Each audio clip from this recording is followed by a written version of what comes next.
obvio, por otro lado, que el comercio exterior puede ser una real herramienta, una herramienta muy productiva para generar actividad de producción post-pandemia, en función de que en la República Argentina, y por las determinaciones que el gobierno argentino ha tomado, el objetivo fundamental ha sido el cuidado de la economía, perdón, de la salud, no de la economía, de la salud, y de preservación de los contagios y de los fallecidos, donde uno puede estar de acuerdo o no, donde uno puede apoyar o no la determinación de una potestad que subjetivamente, y en mi humilde punto de vista, el gobierno no tiene, de decidir cuándo la gente y por qué la gente debe fallecer, sí en generar los cuidados respectivos y el refuerzo del sistema de salud, como para que si alguien necesita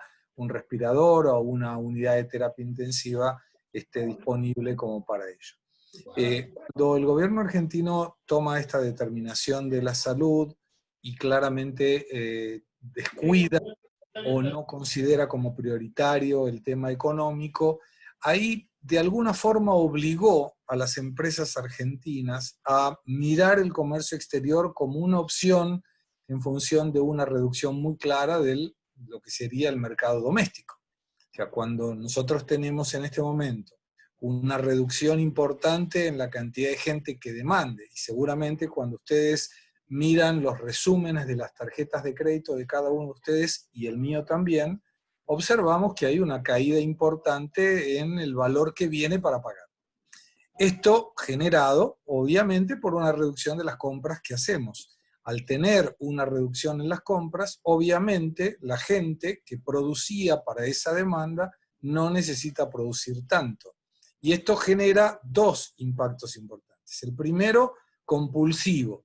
Ninguno de nosotros podemos salir a comprar porque no hay actividades, porque no hay comercios, porque no salimos a comer afuera, porque no salimos de esparcimiento, porque no compramos paquetes turísticos, porque no compramos ropa, además, porque no necesitamos estar en tantas reuniones, con lo cual, desde el punto de vista del no poder comprar, hay una disminución importante en la actividad económica. Por el otro lado, hay una reducción en la actividad económica porque muchos de nosotros tuvimos una reducción en los ingresos.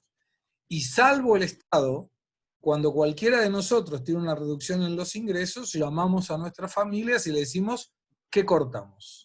Cortamos el cable, vendemos el auto, compramos una moto, andamos de bicicleta, no compramos algo que pensábamos comprar, no renovamos alguna cuestión de la casa, y esto en las dos medidas, tanto en la cuestión de no poder comprar por una restricción al movimiento social, y en el otro de no poder comprar por una retracción de nuestros ingresos, genera que un montón de gente no deba producir. Ese no deber producir genera que no haya tanta necesidad de tener gente, y el círculo de la producción y de la productividad se cierra, y esto genera que haya menos gente produciendo, menos gente demandando, y obviamente esto retrae la recaudación, con una observación muy importante.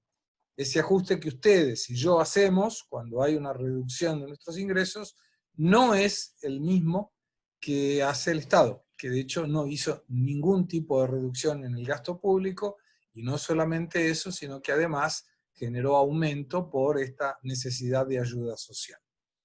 Cuando toda esta situación ocurre, la primera pregunta que nosotros nos hacemos, en el caso que tengamos una reducción de nuestros ingresos, es cómo hacemos ingresos complementarios.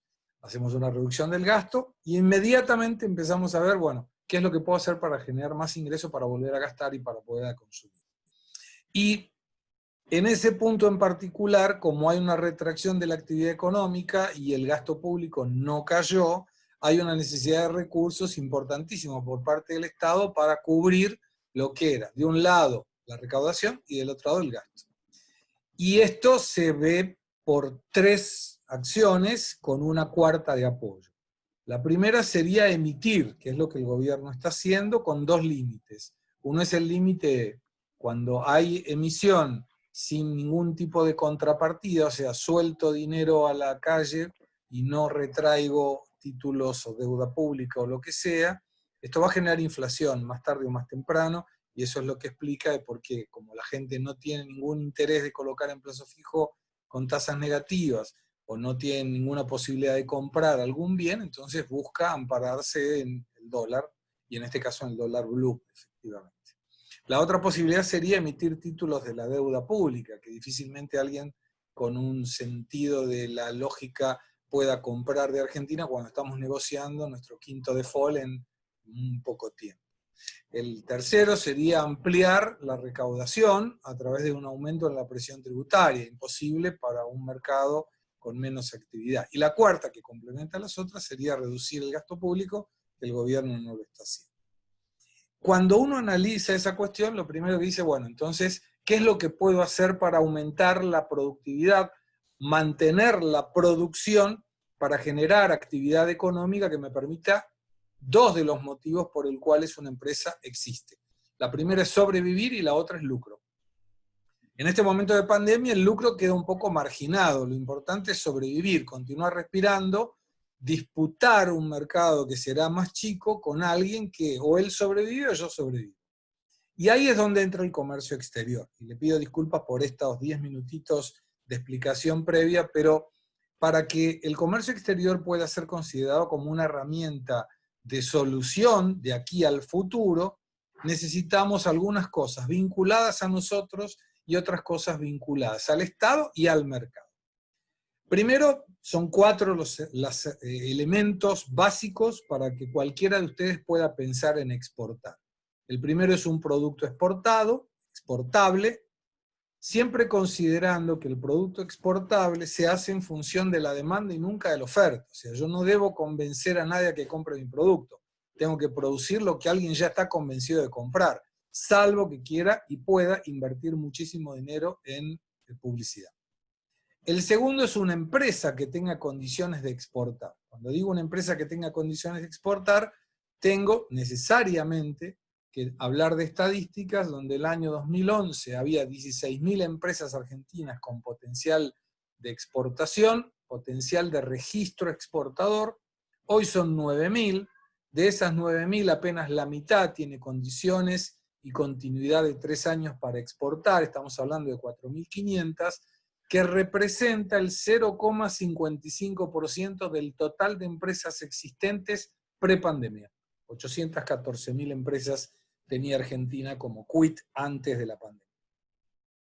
El tercer vínculo que tengo que tener, además de tener un producto exportable y una empresa con posibilidades de exportar, es un proyecto exportador, para lo cual preciso de alguien que sepa de comercio exterior, el apoyo de entidades, de gobiernos o cámaras sectoriales, binacionales, que puedan apoyarme en la realización de ese proyecto. Y cuarto, es una política de Estado que el país, en este caso Argentina, debería tener para que, teniendo un producto exportable, teniendo una empresa con posibilidad de exportar, teniendo un proyecto exportador, entonces pueda exportar. En el caso argentino, nosotros nivelamos tanto para abajo los empresarios que lo único que le pedimos al Estado es que no moleste. O sea, no necesitamos que el Estado nos ayude. Lo único que decimos es, no me compliques. Si vos no me complicás, ya para mí es bárbaro. O sea, no me frenes. Yo no quiero que me empujes, pero por lo menos no me frenes. Hay alguien que tiene el micrófono abierto. Diego, ahí está. Sí, Listo. sí, podemos pedirle que puedan... Listo. Ahí estamos, gracias, muchísimas gracias. Bueno, y ahora viene una cuestión que es imposible abstraerse, que tiene que ver con que a partir de la pandemia hay 2 estadísticas que yo utilizo mucho, que las utilizo en mis conferencias, que las utilizaba antes de la pandemia y que creo que ahora tiene un impacto mayor. Una de ellas tiene que ver con la Universidad de Barcelona, que antes del COVID-19 decía que de acá a 10 años el 50% de los trabajos que nosotros hacemos no existirá más. Y si ustedes observan, esta posibilidad de hacer un evento donde nos juntamos 20 personas, hablar de distintos lugares, ninguna presencial, yo en San Pablo, ustedes en Argentina, es algo que antes no teníamos necesidad de hacer. Tuvimos que adaptar a esta situación en función de un argumento donde alguien puso un problema. Y a partir del problema, automáticamente los seres humanos buscamos la solución. Quiere decir entonces que antes de la pandemia, la Universidad de Barcelona decía, señores, dentro de 10 años hay que cambiar un montón de cosas porque 50% de lo que hoy hacemos no lo vamos a hacer más así.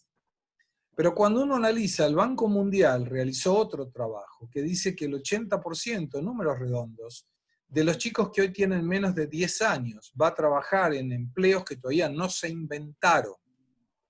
Y fíjense que esto de alguna manera también podría ser utilizado para hacer cambios en la forma de comerciar y en la forma de exportar productos. ¿Y por qué esto?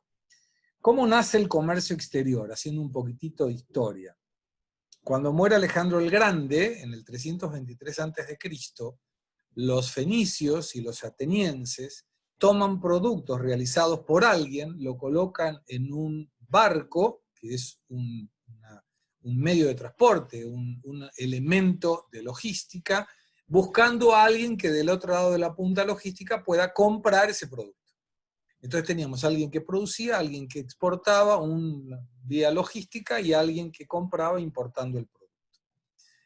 Pasaron 323 años antes de Cristo, 2020 años, estamos hablando de 2343 años, y seguimos haciendo exactamente lo mismo.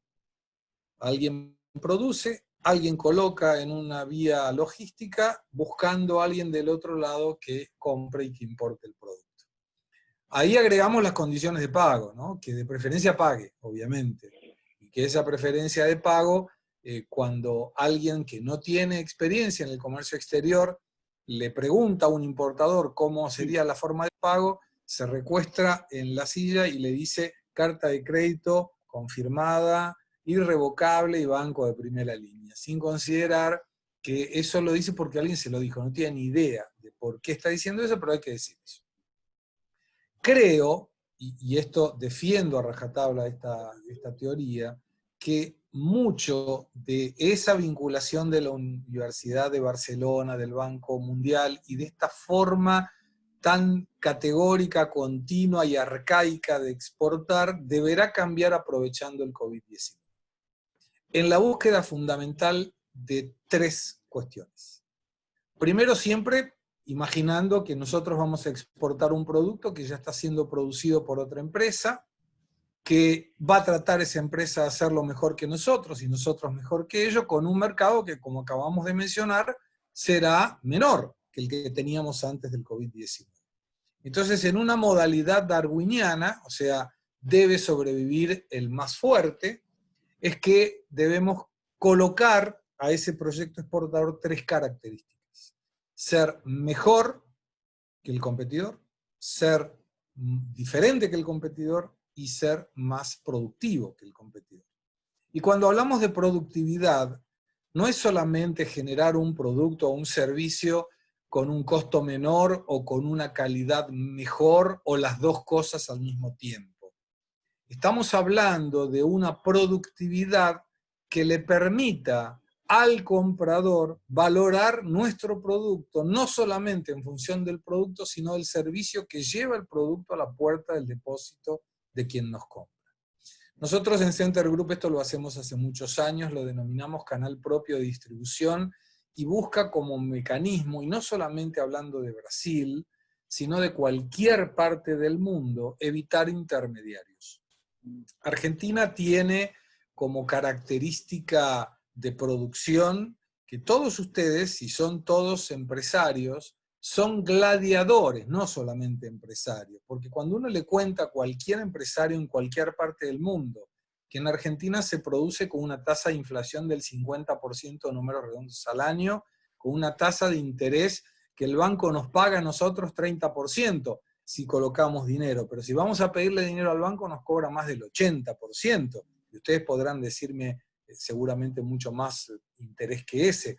Con lo cual estamos hablando de qué rentabilidad deberíamos incluirle para poder soportar los costos financieros, sin contar que la legislación del laburo, del trabajo, es una legislación vieja, onerosa para el empresario, de gran riesgo de pasivos contingenciales, donde ahora encima se colocó la ley del teletrabajo que lo único que busca es agregar más pasivos contingenciales, y en todo ese ámbito tenemos que contar con un dólar que en el valor oficial vale 75, que en el valor paralelo vale 140, pero que los 75 no son 75 porque el Estado ahora también te cobra una retención. Y ahí decís, espera, ¿cómo una retención? Claro, yo que tengo que pagar un dólar, cobro un dólar de 75, tengo además que hacer un pago al Estado para poder exportar, y todo lo que el Estado me debe por esa exportación me la cobra en la retención mucho más rápido y el reembolso me lo demora más. O sea, el Estado se financia conmigo sin ningún tipo de actualización.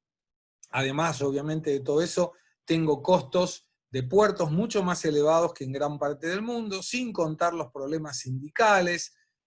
Y cuando nosotros le contamos todo eso a una persona en cualquier parte del mundo, dice, ¿y ustedes ahí sobreviven? Sí, sobreviven.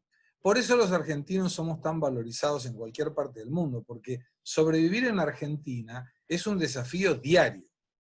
Y ahí es donde empieza ese juego de ser mejor, diferente y productivo, no solamente a partir del producto a ser producido, sino que puedo optimizar esa necesidad de productividad, que es hacer las cosas más baratas y de mejor calidad que mi competidor, agregando servicios a ese proyecto logístico que viene de 2343 años, donde uno produce, otro coloca en una vía navegable, una logística para encontrar a alguien que compre y que pague. Esa situación permite ganar una competitividad de hasta el 27%, y es evitar el intermediario. Y lo voy a dar con un ejemplo.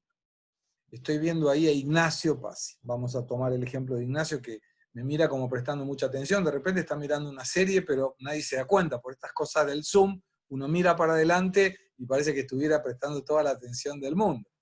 Bueno, entonces Ignacio me vas a ayudar a darle el ejemplo. Supongamos que Ignacio produce un bien cualquiera, un vaso, este vaso. Y hasta este momento tenía a alguien que en cualquier parte del mundo compraba ese vaso. Y le pagaba bien por el vaso, le pagaba de repente a través de una letra de cambio a 90 días, por citar un ejemplo. Letra de cambio es un compromiso de pago sin aval bancario, donde yo, comprador, firmaba el compromiso de pago y él sabía que si yo no le pagaba a los 90 días tenía un título ejecutable para poder cobrar. Ocurre que en el mercado donde yo estaba comprando los vasos de Ignacio, tuvimos una disminución en la cantidad de demanda por el COVID-19, mucha gente no pudo comprar, le vendíamos vasos a restaurantes, a bares, a hoteles, obviamente hay mucha gente que no está comprando porque no tiene actividad, entonces yo le dejo de comprar a Ignacio la cantidad de vasos y además le digo, mira, acá se está vendiendo muy poco. Pero el que vende es un señor que está en este mercado, de cualquier país, que fabrica en este mercado y que vende en este mercado a 30 días. El problema es que yo, cuando te compro los vasos a vos, tengo que tener un costo financiero, porque yo te estoy pagando a 90 días, obviamente el banco me cobra por eso, eventualmente yo lo que tengo que hacer es una operación donde voy vendiendo una mercadería que yo recibí, que todavía no fui comercializando, y conforme voy comercializándola, entonces ahí voy haciéndome el dinero para pagarle a Ignacio. Por otro lado, tengo un costo operacional, tengo tributos que pagar, y además tengo que agregarle mi utilidad. En función de eso, yo, comprador, tengo dos opciones. Le dejo de comprar a Ignacio y le paso a comprar al fabricante local, al que no tengo riesgo de cambio, no tengo problemas para importar el producto, le pago a los valores locales, a los plazos locales, sin tener que comprometer mis riesgos ante los bancos por esas letras de cambio, y dejo de comprarle a Ignacio. Ignacio dice, bueno, el mercado donde está Gustavo, puede ser cualquiera, americano, europeo, brasilero, cualquiera, está difícil, Ignacio no puede vender, con lo cual debe dejar de producir. Y ahí es donde juega esta alteración, este cambio de paradigma, tratando de acercarse. ¿Por qué esto? La recomendación es que Ignacio pueda sustituir mi eslabón comercial. Yo le compraba a Ignacio y yo le vendía a Débora, y a Javier, y a Felipe, y a Daniel, que los veo conectados aquí en esta pantalla. Y en esa función de yo importar y yo venderle a ellos, en eso del costo financiero, el costo operacional y mi lucro, quedaban fuera de mercado. Para poder hacer una operación correcta, yo le tengo que pedir a Ignacio que baje el precio, pero Ignacio no tiene condiciones de bajar el precio por todos los problemas de producción que tenía Argentina. Entonces, ¿cuál sería la alternativa? Y es ahí donde entra el cambio de paradigma y donde recomiendo este cambio de paradigma para salir de estos 2.343 años haciendo siempre lo mismo. Tiene una inversión inicial un poco mayor o la necesidad de unirse con el que antes compraba. Son dos las opciones. La primera opción, si Ignacio puede, sería que Ignacio constituya una empresa comercial en el lugar donde yo le compraba el producto. Él, a través de tercerizar todo el sistema, a través de un despachante, tercerizando toda la parte operativa, contratando vendedores, deja mi eslabón en el medio, él se exporta a sí mismo y vende localmente a quienes yo le vendía, con un agregado fundamental. La utilidad de Ignacio estaba en el valor del Incoterm que él utilizaba. Imaginemos el valor FOB o CIF. Cuando él me exportaba a mí, yo le agregaba mi lucro y le vendíamos a Débora, a Javier, a Daniel y a Felipe. En el momento que Ignacio se instala comercialmente en el país donde yo le compraba, en ese momento él no necesita tener el margen de utilidad que yo tenía. Con lo cual, toda esa pérdida de competitividad que se genera porque él está produciendo menos, los costos fijos son mayores, la inflación, la tasa de interés, las leyes laborales, el sindicato y todo lo que hablamos en Argentina, permite que cortar el eslabón comercial, que era el eslabón del intermediario importador, posibilite que él le venda directamente a Débora, a Javier, a Daniel y a Felipe, sin la utilidad mía, financiando directamente el proyecto a través de la producción. Y un agregado muy interesante, que ahí depende de cada uno de los mercados, es, en Brasil, por ejemplo, cuando yo vendo localmente, vendo a 28 días. Y al vender a 28 días, yo puedo utilizar esos 28 días, acá no se utilizan los cheques para pagar, se utiliza una herramienta que se llama duplicata. Emito una factura y le aviso al banco que Débora, Daniel, Javier y Felipe me deben plata porque yo les vendí los vasos a 28 días. El banco me dice, ¿querés que te adelante la plata contra la cobranza que tenés de Débora, Daniel, Javier y Felipe? Dale, ¿cuánto me cobras? Cobro el 1.2% por mes. Perfecto. Ignacio agarra entonces esa duplicata, le da la duplicata al banco, el banco le adelanta los fondos con un costo del 1.2% por mes, y él se paga él mismo en Argentina. Y ahí le pregunto, Felipe, ¿vos conseguís financiación en Argentina al 1.2% por mes? Y la respuesta es no, difícilmente, salvo que haya estos créditos del 24% con tasa subsidiada o algo así, pero en condiciones normales no se consigue esa tasa de interés. Quiere decir que uno puede utilizar el mercado doméstico en destino para financiar producción en origen en la República Argentina.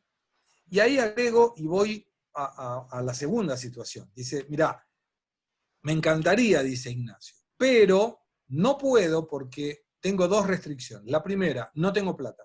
Imagínate, con el tema de la pandemia me quedé totalmente descapitalizado, puedo producir, puedo mandar mercadería, porque tengo mercadería en stock, pero no tengo capital para constituir la sociedad, para hacer todo ese tipo de cosas. Y ahí es donde entraría la siguiente, que es un negocio de win-win, donde los dos ganan, y que Ignacio va y le dice a su comprador tradicional, a mí, aquel que le compraba, que le pagaba y demás, y dices, ¿no querés que nos asociemos? Porque yo no voy a poder venderte con el precio que vos querés, y vos no me vas a comprar con el precio que yo produzco, con el costo que yo produzco.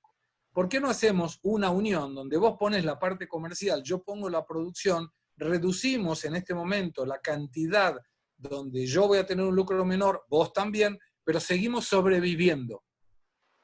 Estamos como la música de, ¿cómo se llamaba ese cantor argentino que había se había ido, Sobreviviendo, era, no me acuerdo el nombre, tenía una hija chiquitita que le cantaba a Los Soldaditos de Plomo. Ya nos vamos a... Gieco. No, Víctor Heredia, me está diciendo mi esposa Víctor Heredia, correcto, está atenta a todo, Víctor Heredia, muy bien, Víctor Heredia, Sobreviviendo era la música. Eso es lo que tenemos que hacer. ¿Y por qué eso? Porque recordemos que en un mercado donde la demanda será menor, el objetivo fundamental es seguir respirando. Y voy a concluir, Araceli, con una situación que pretende mostrarle cómo estaba América Latina en general antes del COVID-19. Teníamos 3 tipos de países. Países como Colombia, como Chile, como Perú, eventualmente con una situación muy humilde, Paraguay también, calladito la boca, bien humilde, donde tenían todos los indicadores macroeconómicos muy satisfactorios y donde, imaginando la situación de varios buceadores o buzos en el mar, donde el buceador de Paraguay, de Chile, de Perú y de Colombia estaban ya en la superficie. Estaban realmente bien, proyectando un crecimiento interesantísimo para sus economías, para el desarrollo empresarial, donde habían otros buceadores, como el caso de Brasil, Uruguay eventualmente, estaban buscando salir a la superficie con indicadores macroeconómicos también muy buenos, con inflación por debajo del 4% en el caso brasilero, con una tasa de interés del 3,75%, un tipo de cambio tranquilo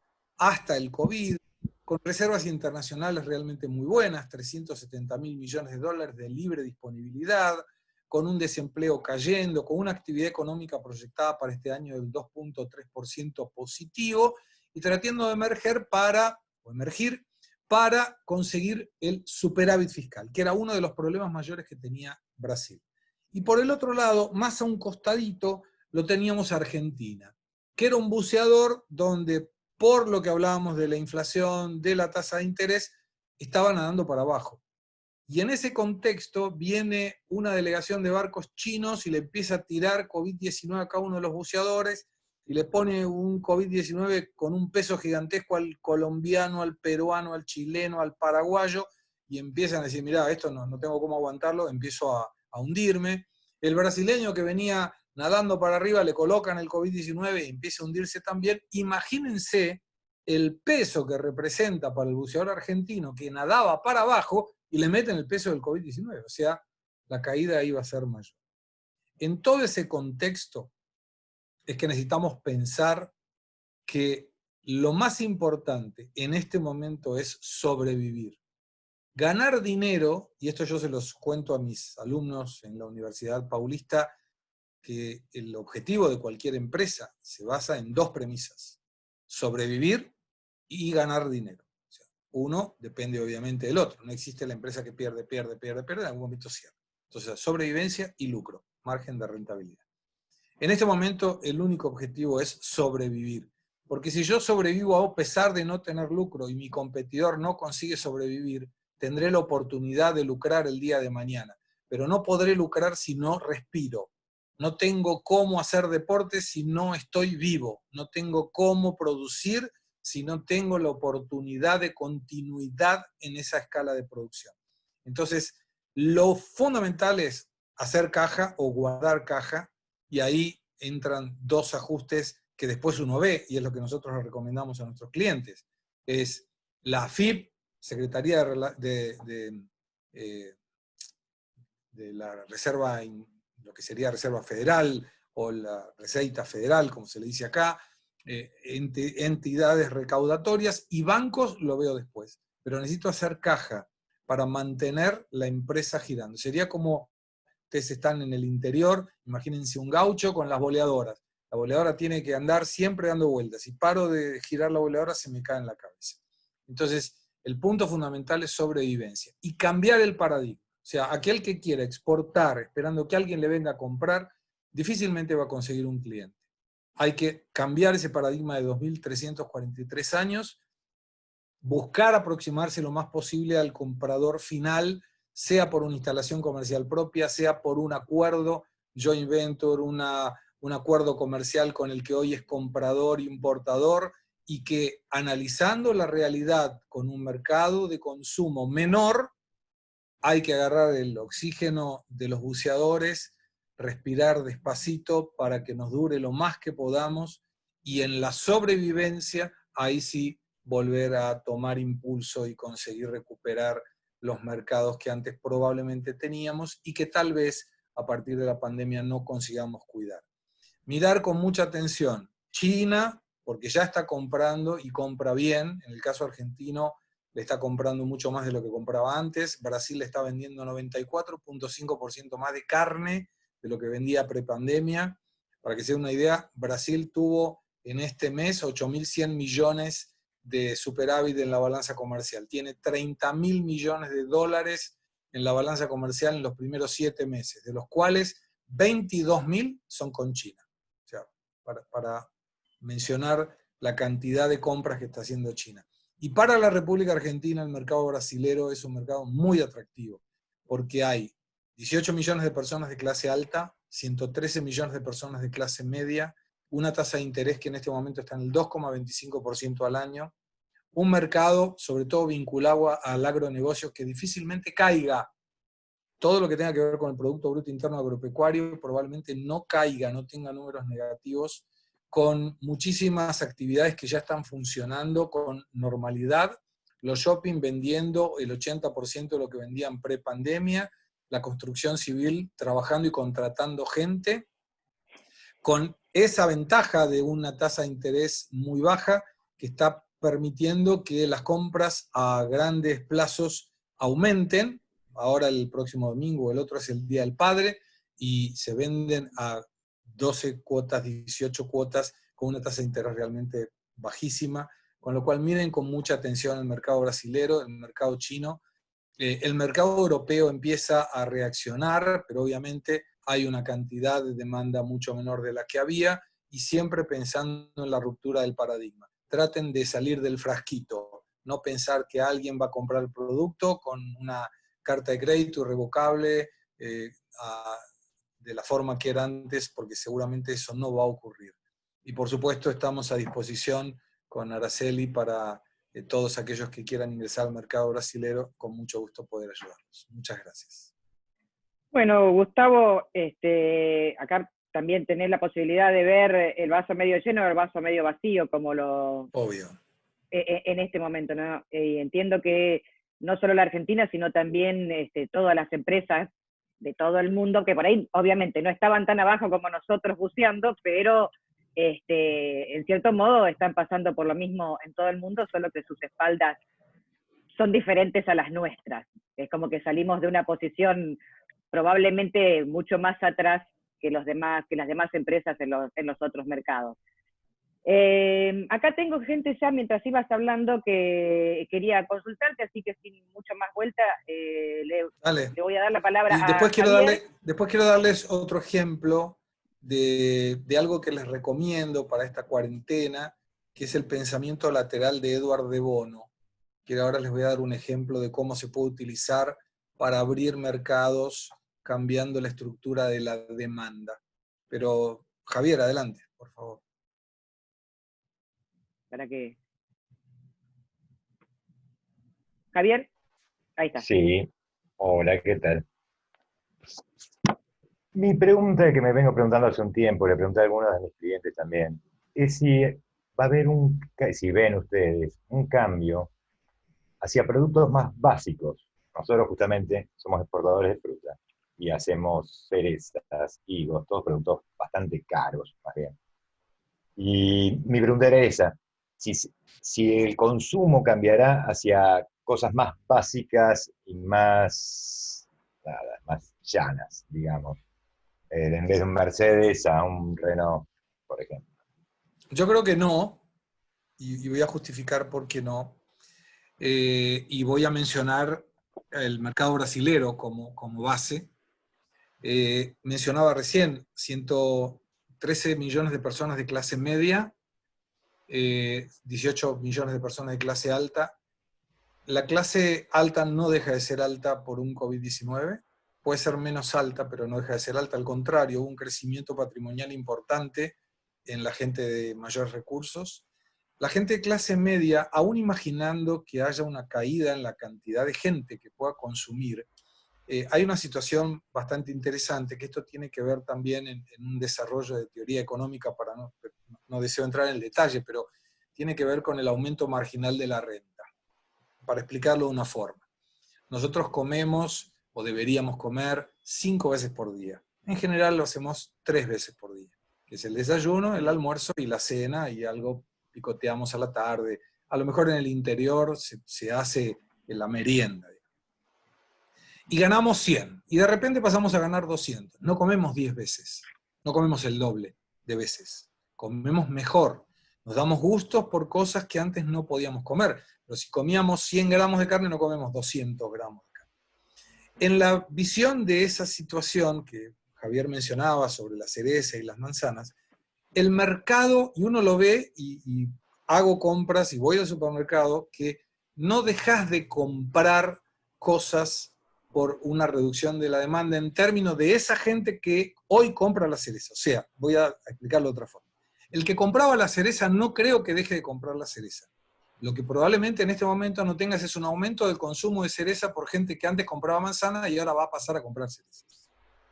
¿Y eso dónde lo vemos? ¿Qué es lo único que podemos comprar hoy, en este momento? Remedios y comida.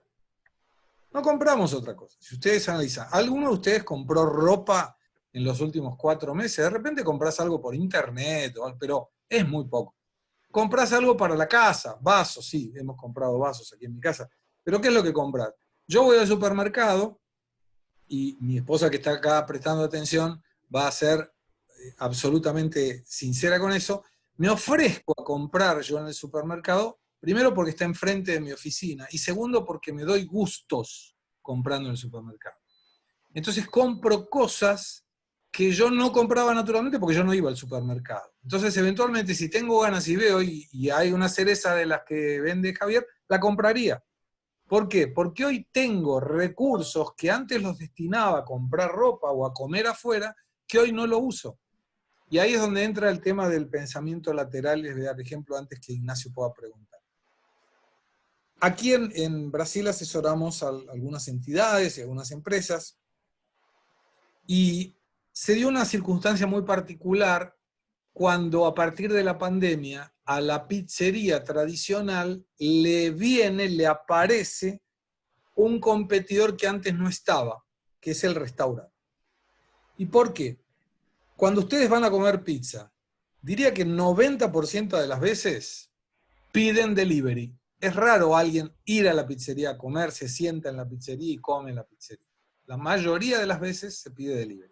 Cuando uno pide delivery, en la estadística del delivery es un matrimonio, en la época previa al COVID era una reunión de amigos, generalmente los sábados explota la cantidad de pizzas que se venden los sábados, cae un poquitito más el domingo, de lunes a viernes poco. Pero se mete en el medio de eso un restaurante que para sobrevivir también ofrece delivery, que antes no, porque al restaurante sí íbamos a sentarnos. O sea, era una salida social ir y sentarse en el restaurante. Y a partir de ahora no, a partir de ahora empezás a pedir la comida al restaurante, con lo cual el restaurante le empieza a sacar gente que consumía la pizza. Los pizzeros empezaron a preocuparse.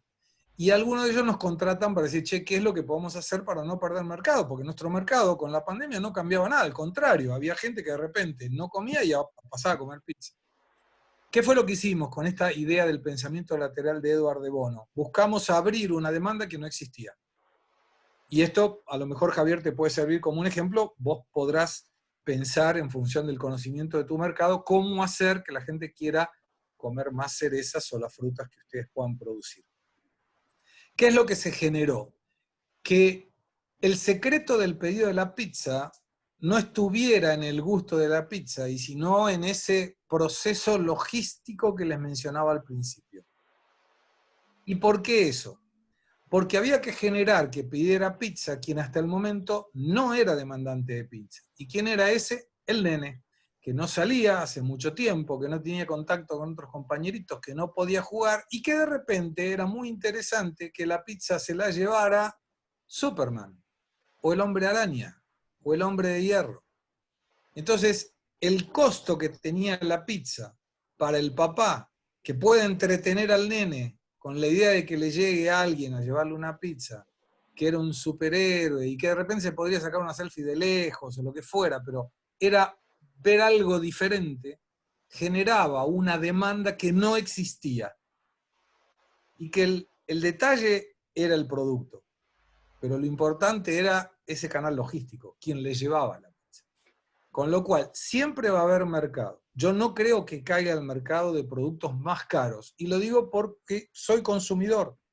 Y esto tiene que ver con el hecho de decir, mirá, ya que no salimos, ya que no vamos a ningún lado, si me quiero comprar un pulpo, me lo compro. Y acá el pulpo es caro. Y los camarones, pero no sé cómo salen los camarones acá, de todo tipo y de todo tamaño.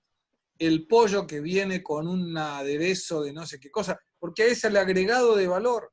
O sea, antes, ¿qué compraba? Un pollo en una bandeja donde compraba 4 pechugas o 4 muslos y salía el pollo. Ahora te venden un pollo con, ¿cómo se llama, Sandra, lo que tiene?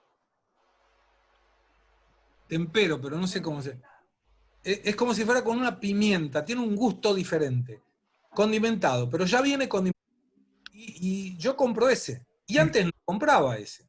Entonces, no creo que haya una caída de la demanda. Obviamente dependerá de cuál sea el mercado y por eso es importante. Yo no sé, Javier, si ustedes exportan acá a Brasil, pero hay mucha gente en Brasil que sigue teniendo recursos, que seguirá teniendo recursos.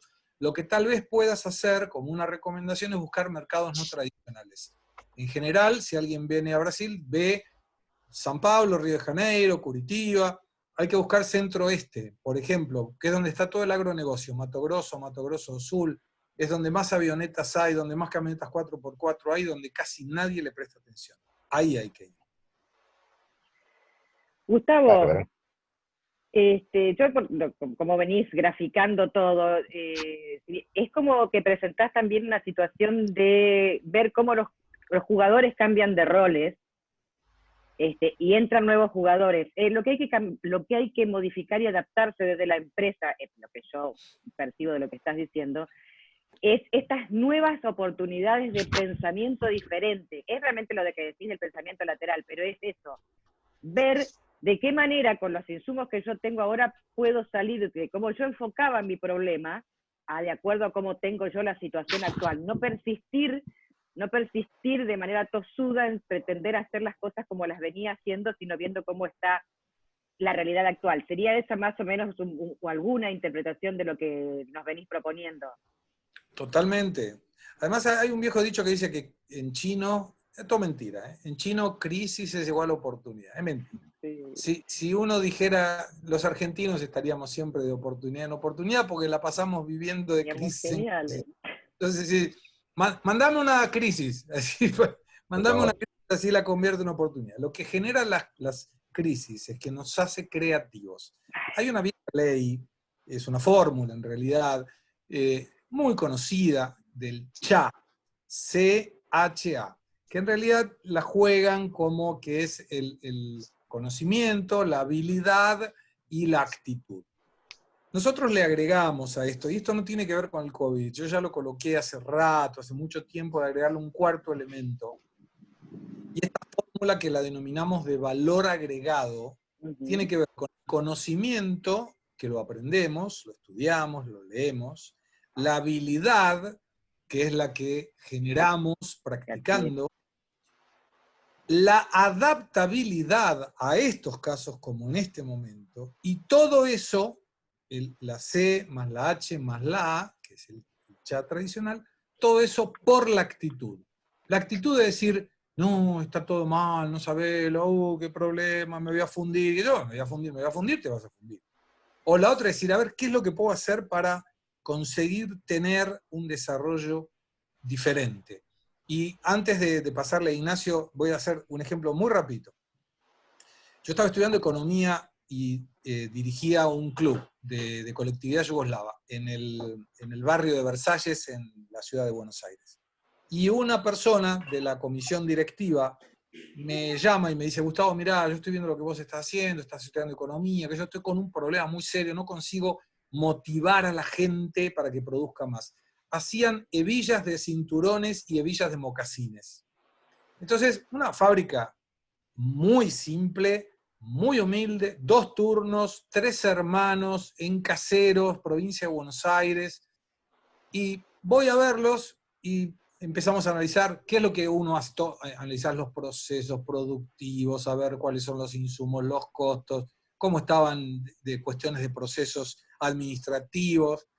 Le dije, tu problema no está acá, conseguime una tiza. Entonces me dice, ¿cómo? ¿Una tiza? ¿Qué? ¿Una tiza? Sí, una tiza del pizarrón, la que usamos en el pizarrón, una tiza. Agarramos la tiza, lo llamo al jefe del turno de la mañana, le digo, ¿cuántas hebillas hacen ustedes? 475. Ok. Puse en el piso 475, un círculo y la tiza al lado. Cuando viene el encargado del turno de la tarde, me dice, ¿qué es este 475? Le da la cantidad de hebillas que hizo el turno de la mañana. Cuando se fue el del turno de la tarde ya decía 482 y estaba la tiza al lado. Al día siguiente viene el del turno de la mañana y dice, ¿esto qué es? ¿La cantidad de hebillas que hicieron los del turno de la tarde? Sí, 497. Y ahí fueron aumentando solamente con una tiza para ver cuál de los 2 turnos hacía más hebillas. Y en un momento llegó el punto donde se juntaron los 2 turnos y vinieron y le dijeron a los dueños, necesitamos una máquina esmeriladora mejor, que es una máquina que le saca el rebor de lo que sobra de las hebillas. Entonces, ¿qué era lo que había que hacer? Bueno, había que ser creativo. Con una tiza conseguimos aumentar la productividad de algo que no se conseguía motivar y nada. Entonces, eso es lo que tenemos que hacer ahora. Hay que ser creativos, hay que ver cuáles son las oportunidades, porque las hay, y salir del cuadradito. Ahora sí, Ignacio, dale. Ignacio, para que estás Hola, muteado. buenas tardes. Bueno, gracias Gustavo y Araceli por la oportunidad de escucharlos. Quería consultarte algunas cosas. Si crees que los productos más de índole sustentables y demás tienen ahora, a partir de ahora, no sé cómo está Brasil con eso, alguna chance un poquito más como para hacer algo más de nicho ahí. Y después, si el tema de poner una empresa comercial allá y auto exportarse, si hay algún riesgo de caer en la cuestión de dumping y eso, nada, esa era la consulta. Lo que podés caer en el riesgo de precios de transferencias, si vos no tenés cuidados en relación a los valores que vas a exportar de una para la otra. Pero es bastante simple y salvo que vos quieras hacer lío, que seguramente no querés. ¿Qué es lo que hay que hacer? Si vos ya le exportabas a alguien, me exportabas a mí a 100, para vos no tener problemas de precio de transferencia, no me podés o no te podés exportar a vos a más de 105 o a menos de 95. Esa es la base. Cuando vos tenés un más o menos 5%, nadie te va a generar problemas. No vas a tener problemas de dumping seguro, porque vos no te vas a exportar a menos del costo de producción. Entonces ahí no va a haber ningún tipo de problemas en ese sentido. Lo que sí, hay oportunidades siempre con el tema sustentable. Hoy, por ejemplo, a las 21 voy a estar hablando en A24 sobre uno de los problemas del COVID en el impacto del medio ambiente. ¿Dónde van a parar las máscaras, por ejemplo? Entonces, si alguien en algún momento consigue encontrar una máscara biodegradable, se va a llenar de plata. Porque hoy empiezan a haber problemas, y estos problemas serán cada vez mayores, en las máscaras que van al agua, a los ríos, que van al mar. Eso es un problema realmente muy serio. Entonces, todo lo que tiene que ver con sustentabilidad, con productos orgánicos, siempre tiene un mercado nicho muy interesante. Pero no es que lo único que se va a poder vender es eso, hay que aprovechar todas las oportunidades. Bueno, gracias. Bueno, ¿alguien más que tenga alguna pregunta para Gustavo? Tiene que haber 1000, pero bueno. Lo que a me veces queda... no. ¿Eh? A veces no, o uno fue muy claro o nadie entendió nada. Tenés las 2 alternativas. Ignacio pide de nuevo la... Va a seguir Dale, Ignacio. Sí, no quería vamos. abusar, pero bueno. No, dale, No, dale. si inicialmente vos decís de poner una pata comercial, como quien diría, si después en lo sucesivo conviene ir transformándolo en algo más productivo, por ejemplo, en el caso de querer personalizar el producto a ese tercer cliente o al cliente final con la marca de ese tercero, ¿no? si conviene después ir haciendo ese paso o no sé, la cuestión impositiva y legal de transformar. Ahí vas a tener dos variables que te van a llevar a eso para sí o para no. Una es el gobierno argentino con lo que está haciendo, digamos, que de alguna manera te va empujando a que te vayas. Esa es una posibilidad. La otra posibilidad es el mercado. Al principio lo mejor siempre es desarrollar comercialmente, primero para no cerrar el espacio productivo en Argentina, para vos sentir el mercado brasilero, cualquiera. Vas a empezar a averiguar un poco más de cuáles son los beneficios fiscales que te dan. Por ejemplo, Brasil te da en algunos lugares terrenos para que vos te instales, las tasas de intereses son muy bajas, te puede dar algunos beneficios en algunas localidades como para que vos pagues menos impuestos por un plazo determinado, si contratás una cantidad de gente. En general las empresas, ¿qué es lo que hacen? Empiezan a exportar sobre la producción argentina y colocan como si fueran gatillos. Bueno, si yo consigo, por ejemplo, tenemos una empresa que hace compuestos de PVC y dijo, si yo consigo exportar más de 300 toneladas por mes, me conviene colocar una producción local. Entonces vos mismo vas a saber cuál es el mínimo que debes vender como para que justifique la posibilidad de hacer algo productivo. Pero claramente Brasil es mucho más amigable a producir que Argentina por las leyes que tiene, por el futuro en función de un concepto más liberal. Paulo Guedes, el ministro de Economía, busca reducir la presión tributaria, facilitar la vida de quien abre una empresa. Entonces, sí, pero no lo colocaría como un objetivo de primer plano. Bien, Gustavo, doctor Felipe Coronel, te quería hacer una consulta. Claro. Ahí está. Gustavo, ¿cómo estás? Desde ya muchas gracias por tus minutos. Y Araceli, siempre una fenómena. La pregunta es, bueno, vos estás mucho en Brasil, pero conoces muchísimo Argentina. Recién diste en toda tu descripción, comparaste como que éramos diferentes países con diferentes pesos a la hora del COVID, que nos hundió más o menos. ¿Cómo ves la reacción para salir adelante, sobre todo porque veo que Brasil está con mucho potencial a partir de la demanda de China, al Mercosur? ¿Crees que le va a tener una fuerza para salir con más fuerza de lo que ha tenido desde su inicio, o realmente lo va a terminar de agotar y desarmar? No, yo creo que va a salir con más fuerza. Lo que no me queda muy claro es dónde va a estar Argentina en ese contexto. Y esto lo digo porque estoy escribiendo una nota que el título que le estoy poniendo para Infobae es El dilema de los Fernández, pero que es relativamente fácil de entender. Si Alberto Fernández, y le incluyo a Cristina Fernández, quieren salir del problema económico que Argentina tiene hoy, van a tener que hacer lo que ideológicamente no pueden hacer. Y si hacen lo que ideológicamente deben hacer, será el fin de la industria argentina. Con lo cual es un paradigma terrible para ellos, ojo. Sí, sí. Un agravante, que es que hay un montón de gente hoy que dependen de la ayuda del Estado y que en algún momento la plata se acaba. Y a esa gente, ¿cómo le decís no tengo más plata? ¿Qué es lo que le van a decir a esa gente que hoy depende del Estado y que le dice dame plata, dame plata, dame plata? Cuando, por ejemplo, yo voy hablando con mi esposa que es arquitecta y que tiene unas ideas de urbanismo muy buenas, decía, de repente se le puede dar ayuda social a la gente buscando en determinados lugares del país, en lugares que tengan terrenos fiscales, por ejemplo, donde el Estado pueda que la ayuda social sea para que la persona construya su casa, por ejemplo. Entonces sería una manera de tener una contrapartida productiva y que la persona sepa hacer algo que el día de mañana después se le pueda servir para otras cosas. Débora dice, no la veo. Débora, no la veo.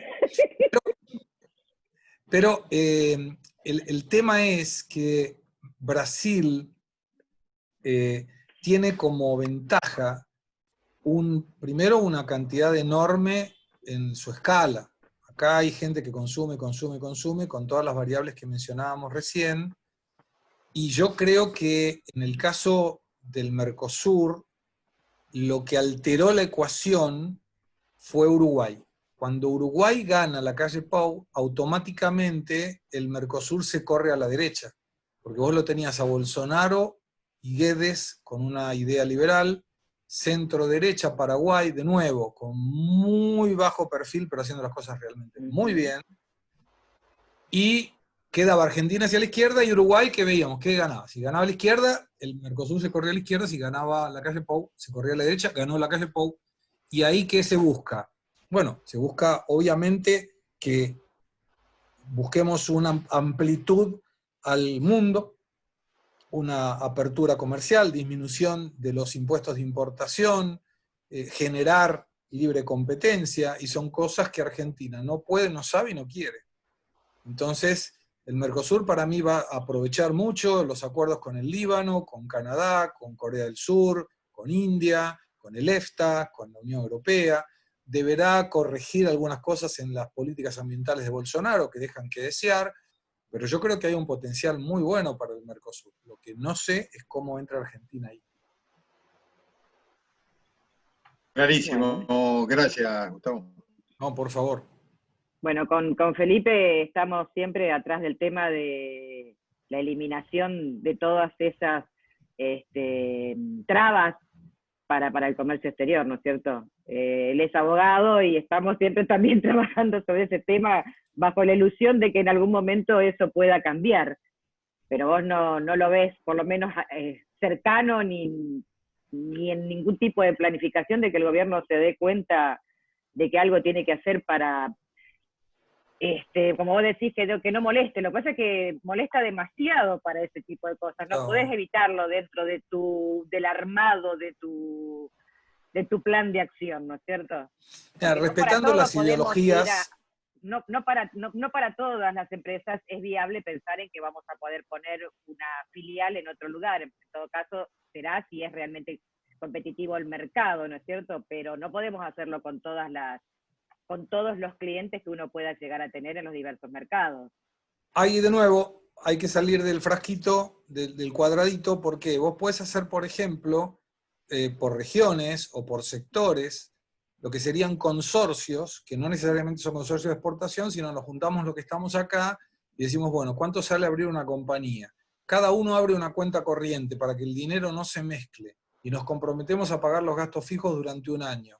Y de esa manera pagamos el 10% del costo que tendría si lo hacemos individualmente. A partir del momento de un año que empezamos a sentir cómo el mercado va evolucionando, ahí cada uno parte para una carrera solista, digamos, pero se puede hacer. Yo me acuerdo, mi primer trabajo fue vender cacerolas, y en el momento tuve oportunidad, uno de los socios de la empresa se iba a ir a Estados Unidos, era menor de edad, mi padre me ayudó, compré la parte de él, mi mamá figuraba como socia, y nos vino todo el problema de la hiperinflación, del plan austral, estamos hablando de 1985, una cosa así. Vendimos batería de cocina en plan de ahorro. Sí, ¿cómo puede ser plan de ahorro para vender batería de cocina? Había que ser creativo. Entonces, ¿qué hacíamos? Juntábamos a 10 personas, cada una de esas 10 personas pagaba el 10%, se sorteaba una y se licitaba otra. Como un auto, igual. Y era una cocina, era un grupo de cacerolas. Y nos fue bien. ¿Por qué? Había que ser creativo y había que sobrevivir. Y el argentino se caracteriza por eso, con lo cual siempre hay alguna forma de conseguir no solamente sobrevivir, sino además crecer en esas circunstancias.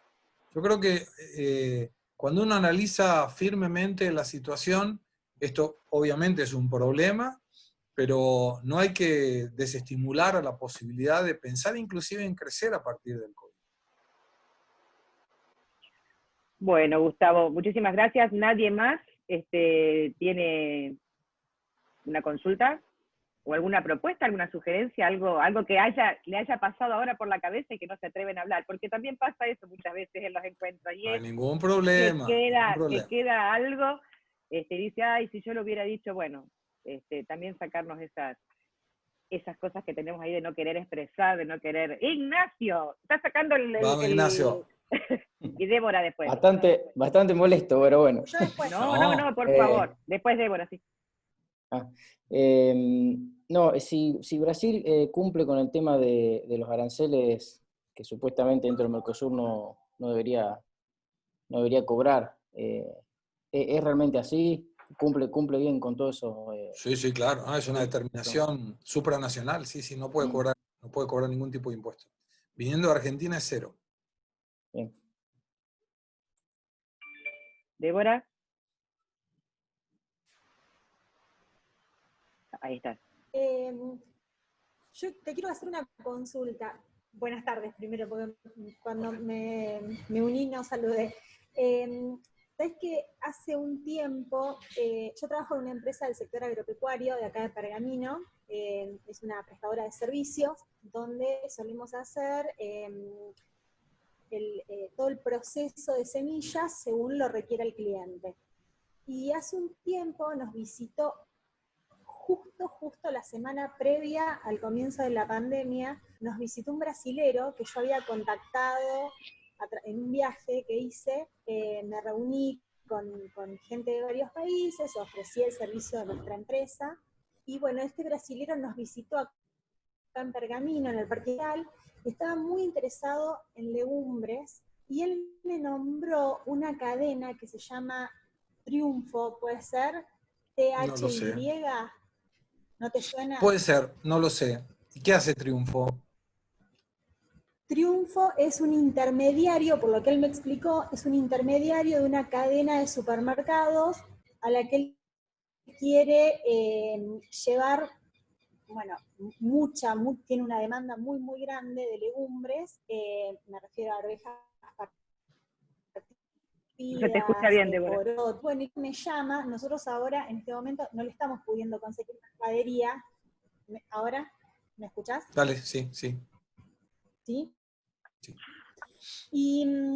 Y bueno, yo quedé un poco sorprendida porque la realidad es que él me habla de un negocio muy grande, muy importante y de una necesidad muy grande de legumbres para esta cadena, y yo no he logrado todavía hacerme la idea de cuán cierto o cuán seria puede ser esa empresa, porque no logro ubicarla. Dije, bueno, cuando tengamos esta entrevista te iba a consultar a vos porque estando en Brasil capaz que la tenías de nombre.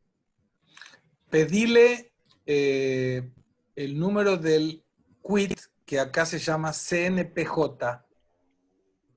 CNPJ. CNPJ, Cadastro Nacional de Ok. Persona Jurídica. Con eso sale más o menos unos 5.000 pesos aproximadamente un informe comercial que te dice todo de esa empresa. Como si fuera un veraz. Entonces ahí puedes ver. Sí, hay un gato. Acá atrás está Sí, Sofía. te iba a decir. Ahí hay una consulta sobre el gato. Sí, hay 3 gatos. Acá está Sofía, ahí está Chucky y ahí estaba Manu, que anda dando vuelta. Sofía generalmente tiene ese lugar, sale los domingos al mediodía en A24, y a veces se le mete a Mauro Viale, que no le gusta a Mauro los gatos, pero se mete igual, y a veces se queda con Eduardo Feynman también. Pero en general es Sofía la que está ahí. Sí, sí, a veces Chucky también, pero en general es el lugar de Sofía. Ay, Diego también lo conoce, dice, bueno. Si no tienen alguna otra consulta, realmente muy interesante esta visión. Es casi como un coaching lo que hiciste, Gustavo, pues está muy A bueno. las órdenes. Está muy bueno. Por ahí sería interesante después poder juntarnos, ya pensando con algunas empresas que se puedan juntar del otro lado y hacemos empresa a empresa, por ahí también puede llegar a ser interesante. Con mucho Acá gusto. Y cuando tenemos volvamos gente a de la acá. normalidad,